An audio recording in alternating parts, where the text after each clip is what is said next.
Good afternoon. Welcome to the second part of our two-part webinar series, which provides an overview of the significant construction and adjudication cases of 2017. This webinar will focus on our chosen top 5 adjudication cases. So in today's webinar, we'll be highlighting the main facts and legal points from the top 5 adjudication cases from 2017. We'll be identifying specific lessons to be aware of for challenging or enforcing adjudication decisions. Now, both of the webinars from this series are recorded and they're available on our Vimeo site if you'd like to listen again or share with colleagues. So, I'm Kate Gillis. I'm an associate in the Construction and Special Projects team, specialising in construction and engineering dispute resolution, and I'm based in Edinburgh. I'm joined by Miranda Cannibal, who's a solicitor in my team. The team regularly advises on construction contract issues and disputes across a range of projects and clients, and with a great deal of experience in court, arbitration, adjudication, and our arguments are always having to evolve to reflect ever-expanding judicial approaches to construction law and contracts. So we draw on this experience to form the basis of our strategic advice and what we'll share with you today. I'll hand over to Miranda now, and she'll take us through the agenda for today's webinar. Thanks, Kate. Today we will look at the top 5 adjudication cases of last year, and for each we will provide a summary of the factual background along with an analysis of the key facts and legal points, whilst drawing out some lessons that can be learned and which we hope can be considered and applied in your future contracts and claims. Firstly, we will look at the case of Imperial Chemical Industries Limited against MERRILL Technology, commonly referred to as ICI against MERRILL, where the Technology and Construction Court, or TCC, decided that employers can challenge the value of interim payments as well as final payments through cross-adjudication. We will then discuss Jacobs UK Limited against Skanska Construction UK Limited, where the TCC held that although the principle of abuse of process doesn't apply to adjudication, it does not follow that the courts will never intervene if a party's behaviour is unreasonable or oppressive. Next will be EnviroFlow Management Limited against Redhill Works, where the TCC clarified that the Late Payment of Commercial Debts Interest Act 1998 may not be used to recover costs of adjudication. And we will then consider the cases of NKT Cables against SP Power Systems Limited and DC Community Partnerships Limited against Renfrewshire Council together. Both of these cases deal with the failure of the adjudicator to consider a material line of defence and/or the adjudicator's inadequate reasoning in their decision. Finally, we will talk about the case of Edinburgh Schools Partnership Limited against Gallagher Construction Limited, where ESP, i.e. Edinburgh Schools Partnership, still had title to sue and start an adjudication, even though they had granted an assignation in security to the Bank of Scotland, and where the subject of bias was considered in the context of an adjudicator being appointed twice in respect of one project. Now, while some of these cases are English, much of our contract law is common across the border, as are a number of the standard form contracts which are used in construction projects. The English courts typically have a larger number of disputes and appeals than Scotland, and therefore key lessons can be learnt from looking down south, which is why we're including these cases today.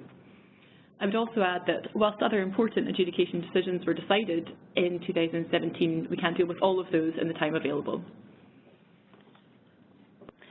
We begin with ICI against MERRILL. Many of you will be aware of and be familiar with smash and grab adjudications. These refer to a situation where a contractor has applied for payment, usually in an interim application, but the employer has failed to issue a valid payment notice or pay less notice, as it must do under the 1996 Act if they intend to pay a sum less than that set out in the contractor's application for payment. In the absence of these required notices, the contractor's application for payment becomes a default payment notice, fixing the amount due from the employer to the contractor. In these circumstances, the contractor can commence an adjudication to enforce payment of the sum set out in their application for payment without the merits of the sum being considered. There is generally no defence to the contractor's claim, even if the contractor's application for payment is clearly inflated. The courts have been reluctant to interfere with the statutory payment regime, even when it does lead to payments which are much higher than they should be. Employers have sought various means by which to try to minimize their exposure to these smash and grab adjudications. The primary approach has been to cross-adjudicate on the actual value of the application to try to neutralize the impact of any sum awarded following the smash and grab adjudication. This approach has been tested in a series of cases over the last few years before the TCC. For instance, in the cases of ICG Construction Limited against Civic College and Gallagher Tribe Building Limited against Astoria, the court decided that the employer was not allowed to cross-adjudicate on the value of an interim application. The court's approach was that an overpayment could be corrected in the next payment cycle, provided the employer issued the required valid no payment notice or pay less notice in that cycle. However, this was again explored in Harding against Pace, where the TCC decided that the employer was allowed to cross-adjudicate on the value of a final application. It was therefore relatively settled at this point that an employer could cross-adjudicate against smash and grab claims for final payment applications, but not on interim applications. The recent case of ICI against MERRILL has unsettled this position. In this case, ICI, i.e. the employer, entered into a contract with MERRILL, the contractor, for works at a new paint processing plant in Northumberland. The contract was originally for £2 million, but extensive additional works were subsequently instructed, which increased the works value to £23 million. A dispute arose in 2014, and 4 separate adjudications followed, the first and fourth of which concerned payments, both being smash and grab payment adjudications because ICI had failed to serve a valid payment notice or pay less notice. In the first adjudication, MERRILL was awarded £7.5 million, and in the fourth adjudication, they were awarded a further £816,000. ICI made these payments, and MERRILL's contract was terminated shortly after the payment applications in question. The dispute then went to court on various issues, including the enforcement of the decisions in the first and fourth adjudications, determination, and the quality of the works produced by MERRILL. ICI argued that it had a right to return of the sums that had been overpaid, and therefore had to be allowed to challenge the value of the relevant interim applications, given the timing of the termination. MERRILL relied on the decisions in ICG and Gallagher Tri to try and claim that ICI could not challenge the value of those payment cycles. MERRILL also relied on the fact that ICI had not resisted enforcement and had paid these sums following the adjudication. The court decided that ICI had wrongly terminated MERRILL's contract. However, despite this, the court upheld ICI's right to challenge of the true value of the works at the date of termination and seek the recovery of any overpayment made. The court said that an employer's failure to issue a relevant payment notice or pay less notice could, at most, be deemed to be an agreement as to the valuation of the works at the particular interim payment date, but it went no further than that. The employer could therefore certainly challenge the valuation of the works at any relevant contractual stage after that, including the next interim payment cycle or a termination event, and could argue that the valuation of the works was lower than the employer had previously deemed to have agreed.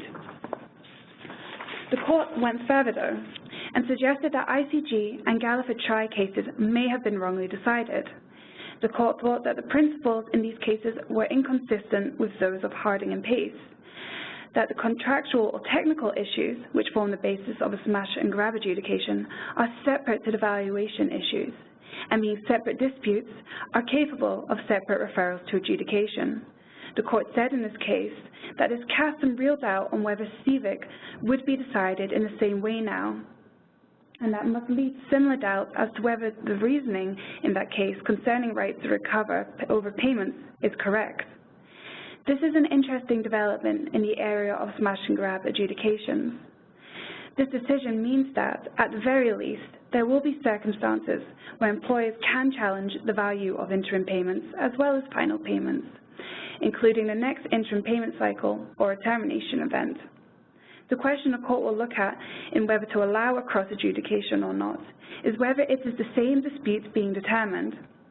This leaves the door open for employers to cross-adjudicate on the same payment cycle by arguing that the contractual and technical issues of notices and the value of the works are separate issues and disputes capable of a separate and independent referral to adjudication. Unfortunately, we will have to wait for a comparable case to ICG or Gallagher try to go through the courts to see whether the principles have been fully overturned or not. Thanks very much, Miranda. Next, we'll look at the case of Jacobs UK Limited against Skanska Construction UK Limited. The circumstances in this case were that Skanska entered into a contract with Jacobs for the provision of design advice relating to street lighting in Lewisham and Croydon. Skanska relied on the advice Jacobs provided and submitted a PSI bid on that basis, which they won.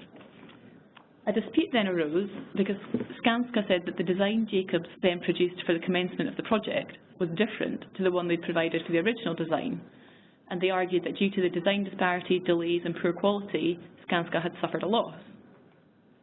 The dispute went to adjudication in February 2017. The referral and the response documents were served. However, subsequently, Skanska's counsel became unavailable. It meant that they were not able to serve their reply by the deadline of the 7th of April. Skanska applied to both Jacobs and the adjudicator for an extension to the deadline for a reply, but was refused. Skanska therefore withdrew from the adjudication on 7th of April 2017. But following this, they gave a fresh notice of adjudication on the 21st of June 2017 on substantially the same claims, although the scope of the dispute had been narrowed and some aspects had been withdrawn. So this meant Skanska had seen Jacobs' full reply and they could reframe the adjudication with the benefit of that information. On the 4th of July 2017, Jacobs commenced proceedings under Part 8 of the Civil Procedure Rules to stop the second adjudication. Jacobs said they had a right to a dispute resolution process which was fair to both parties and did not confer an uncovenanted advantage on the referring party beyond that already implicit in the rough and ready adjudication process. Skanska said that there is no concept of abusive process in adjudication and they're entitled to obtain whatever tactical advantage they can. The TCC decided that there is no express or implied restriction in the 1996 Act that precludes a party from withdrawing a claim referred to adjudication and starting another one, and the principle of abusive process does not apply to adjudication. However, it does not follow that the courts will never intervene. The TCC said that Skanska's behaviour was unreasonable, but this doesn't automatically deprive Skanska of its right to adjudicate. Their behaviour would have needed to be both unreasonable and oppressive. The TCC did not feel that this was the case, because it was not oppressive on Jacobs, as the substance of the claims remained the same, meaning Jacobs could still rely in a large part on its previous submissions. The court therefore declined to grant the order stopping the adjudication. The judge did, however, make a wasted costs order. This was granted on the basis that parties had entered into an agreement governing the first adjudication, and by its withdrawal, the referring party, Skanska, had breached that agreement. In the alternative, the court said there was an implied term to that effect. So this is yet another reminder of the court's support for adjudication and recognition that it can be a rough and ready process. As the court noted, the inherent unfairness in the adjudication process is justified by the advantage of speed and efficiency in obtaining a decision, and is balanced by the temporary effect of any decision.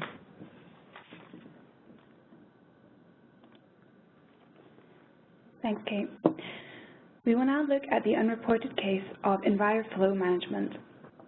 Historically, under the Housing Grants, Construction and Regeneration Act 1996, i.e. the Construction Act, there was no provision regarding the recovery of adjudication costs, and the presumption was that parties would be liable for their own costs.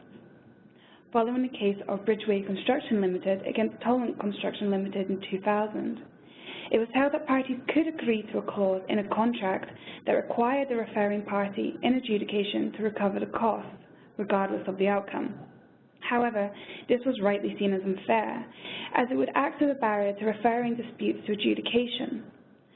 The Local Democracy, Economic Development and Construction Act 2009 amended the 1996 Act in response to this by adding Section 108A, which states that the cost of adjudication can only be awarded where a provision had been made in writing and after the dispute had been referred to adjudication.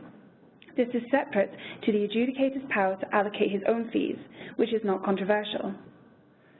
In an attempt to get around this statutory provision, arguments have been constructed by parties that costs could and should be recoverable under the Late Payment of Commercial Debts Interest Act 1998, i.e. the Late Payment Act. This legislation applies to business contracts and provides that interest and compensation are payable for non-payment of debts, including the reasonable cost of recovering the debts. The argument has been made that the reasonable cost of recovering the debts would include the cost of any necessary adjudication. We have always been sceptical about this argument. The wording of Section 108A of the amended Construction Act is specifically intended to make each party bear their own cost of adjudication. This would seem to trump the implied rights in the Late Payment Act. However, we have seen this argument deployed on numerous occasions by claimants in adjudications, as adjudication costs can be substantial. The case of Lulu Construction against Mullally fueled the fire for this type of argument. The adjudicator in that case had decided that one party's costs had to be paid by the other, in terms of the Late Payment Act. The court case was an adjudication enforcement case. Therefore, the court was only looking at the jurisdiction of the adjudicator and not the underlying merits of the dispute. The court held that, even though cost recovery was not referred to in a notice of adjudication, it was within that adjudicator's jurisdiction to make an award of payment of the costs of debt recovery under the Late Payment Act, as they were connected to the adjudication. Importantly, the court did not consider whether the adjudicator's decision as to the cost recovery was correct. This case has been seized on by claimants in adjudications to support the argument that adjudication costs can be recoverable under the Late Payment Act, even though Lulu made no comment or observation at all on that argument. The point has now been clarified in EnviroFlow. In this case, the court held that an adjudicator did not have a jurisdiction to award debt recovery costs under the Late Payment Act. This case involved a payment dispute between EnviroFlow and Redhill over internet installation works. EnviroFlow raised an adjudication and was awarded the sum claimed for, as well as its reasonable costs of recovering the debt, i.e. its adjudication costs, which were just under $15,000. These reasonable cost sums were unpaid, and EnviroFlow raised enforcement proceedings in the court to try and recover the £15,000. In her judgment, Justice O'Farrell referred to both Section 5A of the Late Payment Act and to Section 108A of the Construction Act. She said that while a party may have an implied right to recovery of costs under the Late Payment Act, the express provisions of the Construction Act require any agreement to be in writing and made after the notice of adjudication is given. The judgment gives precedence to the provisions of the Construction Act over the provisions of the Late Payment Act, meaning that the implied right to recover costs in an adjudication situation can only be exercised if it is agreed in writing and that agreement is made after the notice of adjudication is given. This clarifies the position on recoverability of adjudication costs and effectively will put a stop to Lulu being used as a basis for claiming that adjudication costs can be recovered through the Late Payment of Interest Act. Thanks, Amanda. We'll now look jointly at the cases of NKT Cables against SP Power Systems Limited and DC Community Partnerships against Renfrewshire Council. Both of these cases address similar points with regards to the failure of the adjudicator to consider a material line of defence and the inadequate or absent reasoning used in the decision. I will take each case in turn and explain the facts and then sum up the most important legal points raised. So firstly, in NKT Cables, Scottish Power had entered into a contract with NKT in 2010 to undertake cabling work for the Athletes' Village for the 2014 Commonwealth Games in Glasgow. A dispute arose regarding the final payment due under that contract, and NKT raised adjudication proceedings in May 2016. The adjudicator issued a decision ordering SP to pay over £1.8 million. However, the adjudicator had made an error in the calculation of the sums and subsequently issued an amended decision awarding NKT Cables over £2.1 million. NKT raised proceedings in the Court of Session to enforce the adjudicator's decision, seeking payment of £2.1 million. In the enforcement action, SP contended that the adjudicator had no power to amend his original decision, and that, in any event, his correction was not within the scope of any slip rule that might apply. SP also said that the purported correction was in breach of natural justice, and that the adjudicator had failed to exhaust his jurisdiction by failing to address substantive lines of defence raised by the defender, and that his reasons were wholly inadequate. So, as a reminder, the slip rule is the power of an adjudicator to amend a typographical or clerical error in their decision. It was introduced in the Scheme for Construction Contracts in 2011. However, this case related to a contract entered into before 2011, so there was no statutory slip rule. The judge did find that there was an implied slip rule in the parties' agreement to the governance of the adjudication, but said that the adjudicator had gone beyond the limitations of the slip rule. The judge found the change made by the adjudicator was a change in the reasoned or intended basis of the decision, rather than a mistaken expression, the result being that the amended decision fell away. On the jurisdiction point, a total of 7 substantive defences were raised by SP in the adjudication. The adjudicator did not mention these in his decision, and Lady Wolfe stated there is simply no indication that the adjudicator addressed his mind to these defences, much less the basis for rejecting all of these out of hand. She therefore came to the conclusion that the adjudicator had failed to exhaust his jurisdiction. In his decision, the adjudicator had stated that time precluded a detailed consideration of each variation order. However, Lady Wolfe made it quite clear that this was not sufficient, that it was incumbent on the adjudicator to address each of the defences raised by SP, however brief. And this proves that although adjudication is supposed to be a fast yet rough approach to resolving construction disputes, it's not so fast as to relieve the adjudicator of his or her responsibilities in considering each party's arguments in full. Parties should bear this in mind when considering the final decision issued by the adjudicator, and should remember that although decisions are interim binding, meaning they're binding until such time as the dispute is finally determined by litigation, arbitration or agreement, if the adjudicator has failed to consider the substantive arguments of either of the parties, the decision can and should be challenged. A similar issue was raised in the DC Community Partnerships Against Renfrewshire Council case.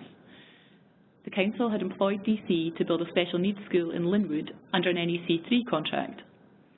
During the project, DC made an application for payment for £19 million.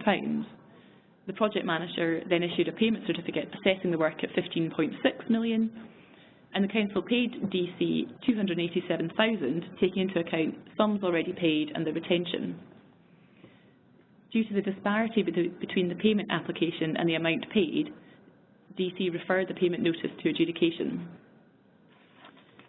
The adjudicator decided that he could open up and review the merits of the payment certificate, and he found that additional sums were due to DC. DC then raised enforcement proceedings against the council for payment of this amount. In the adjudication, the council had used the defence of set-off, claiming that if the adjudicator opened up the payment application, then delay damages were due, which should be offset against any sums payable to the referring party. The adjudicator did not make any express reference to this defence in his decision, and as such, when the dispute went to court, the council contended that the adjudicator had failed to exhaust his jurisdiction. In their submissions, the council stated that where the adjudicator was required to give reasons for his decision, it was not enough to rely upon the general statement that he had considered all the submissions and that all of the council claims were rejected. The failure to reference a set-off defence worth over 50% of the sum awarded was a material omission, and in a single dispute adjudication it could not be severed. Also, notwithstanding the absence of a pay less notice, the defence of set-off was still available to the council because delay damages were claimed against the further sum awarded, not the amount that was assessed by the project manager in the payment certificate. In his decision, Lord Doherty stated that although the reasons in an adjudicator's decision need not be elaborate or deal with every argument made by the parties, as a minimum, the adjudicator is required to give at least some brief, intelligible explanation of their thinking. The general statements made by the adjudicator, referenced by the Council, fell well short of this standard and failed to show that the set-off defence had been considered. And since the value of the set-off claim was so high, Lord Doherty decided that this omission was material. He also agreed with the Council that the set-off defence was still available to them despite the absence of a pay less notice. This is because the notified sum could not be construed as meaning the amount specified in the payment notice, or such other amount as an adjudicator might eventually decide was due, as the further sum awarded by the adjudicator was not part of that notified sum identified in the payment certificate.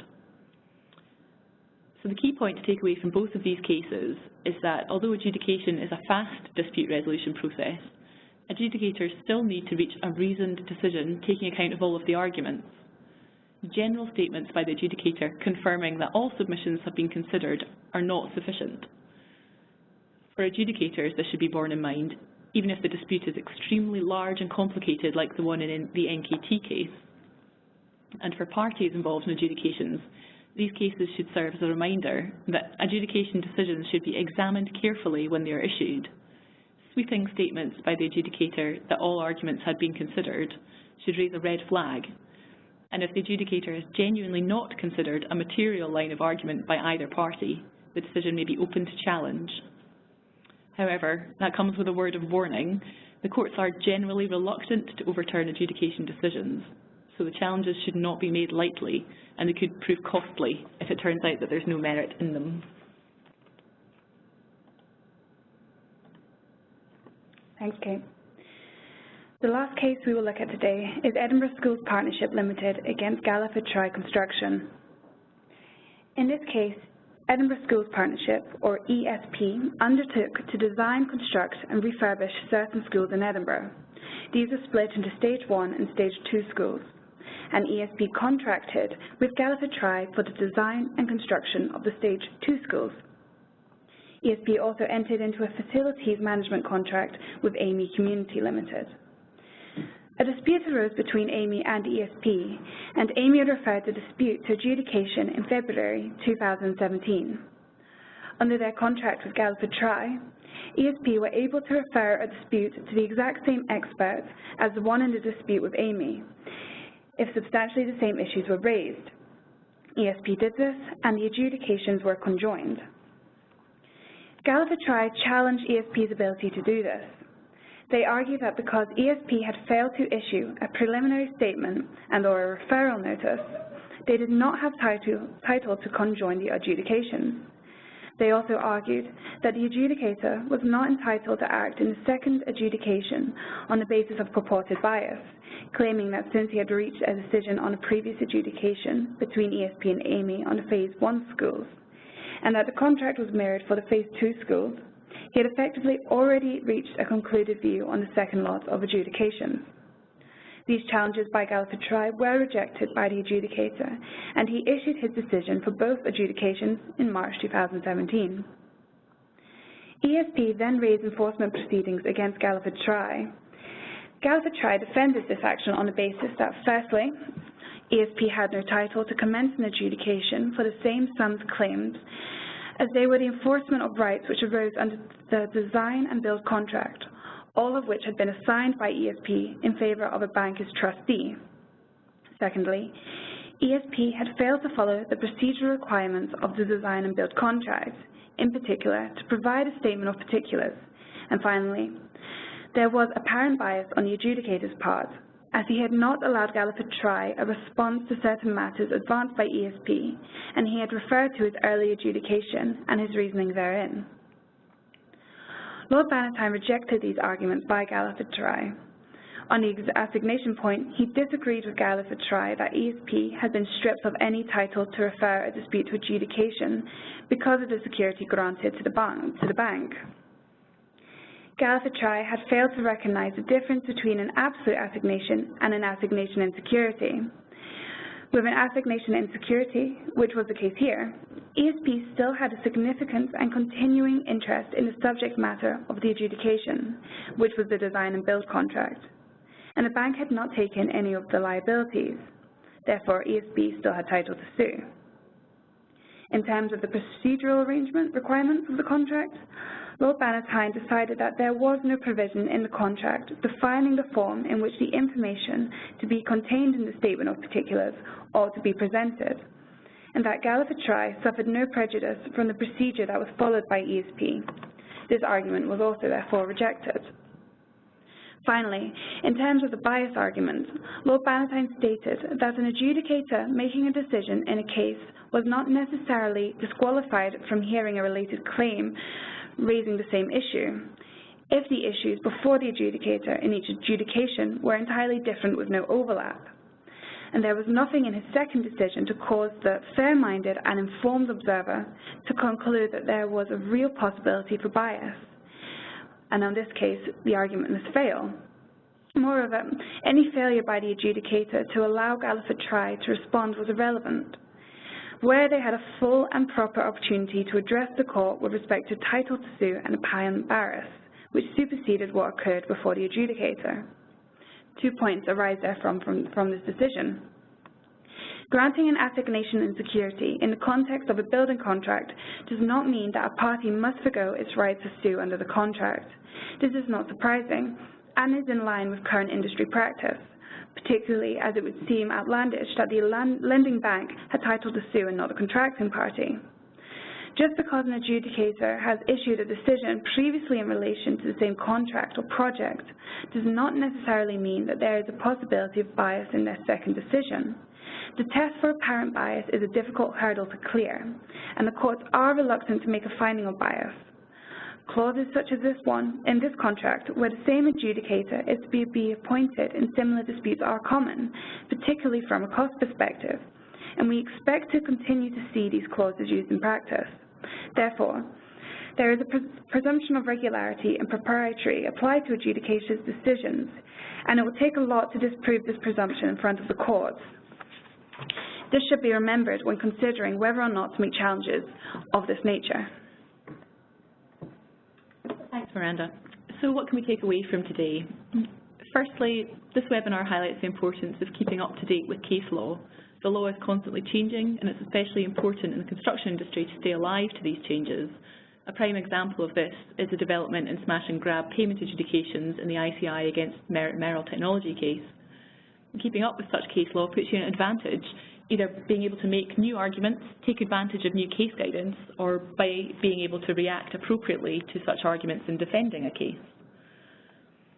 Another key aspect demonstrated by the cases we've discussed today is the balance being struck by the courts in relation to adjudication between, on the one hand, upholding the speedy but rough justice approach intended by the Construction Act, and on the other hand, ensuring that justice is still done. Jacobs against Skanska demonstrated that the general principle of abusive process does not apply to adjudication, and the courts will only intervene if the behaviour of the parties is both unreasonable and oppressive. The NKT and DC community partnership cases showed that adjudicators have to give reasoned and considered decisions, despite the speed with which decisions need to be issued. However, the Edinburgh Schools case serves as a warning that challenges to the jurisdiction of adjudicator must be well thought out, as a failed challenge can prove costly if it goes through the courts.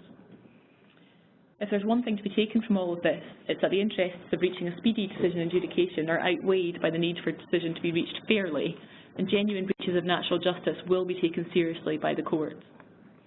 Finally, EnviroFlow confirms that the costs of adjudication are not recoverable under the Late Payments Act. In our opinion, this decision is correct, and it puts to rest the debate which was raised by the Lulu construction case. Thank you very much for listening today. Don't forget you can listen to these webinars again or share them with colleagues.